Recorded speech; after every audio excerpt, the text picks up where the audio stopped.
అనుకోకుండా 5D కెమెరాతో cinema start చేసి, ఇప్పుడు 'సల్లార్' సినిమా కూడా తీశాడు సినిమాటోగ్రాఫర్ భువన్ గౌడ. అసలు మ్యాటర్ ఏంటంటే, cinematographer Bhuvan Gowda first film 'Prashanth Neel's Ugramm'. ఆ సినిమాకి Prashanth Neel director and producer కూడా. భువన్ గౌడ ఫస్ట్ ఒక still photographer. Bhuvan Gowda friend Prashanth Neel కూడా ఫ్రెండే కావడంతో భువన్ గౌడని ప్రశాంత్ నీల్కి పరిచయం చేశాడంట.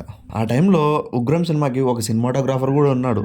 కానీ సినిమా ఛాన్సెస్ వచ్చి తను వెళ్ళిపోయాడంట. ప్రశాంత్ నీల్ అప్పుడు భువన్ గౌడని నువ్వు సినిమాటోగ్రాఫర్గా అంటే వద్దు సార్ అని చెప్పేసి భువన్ గౌడ ఫ్రెండ్ సినిమాటోగ్రాఫర్ ఒక అతను ఉంటే తనతో చేయించాడంట. తను కూడా సేమ్ ఇలానే ఉగ్రం లేట్ అవడంతో ఇంకో సినిమాకి షిఫ్ట్ అయిపోయాడంట.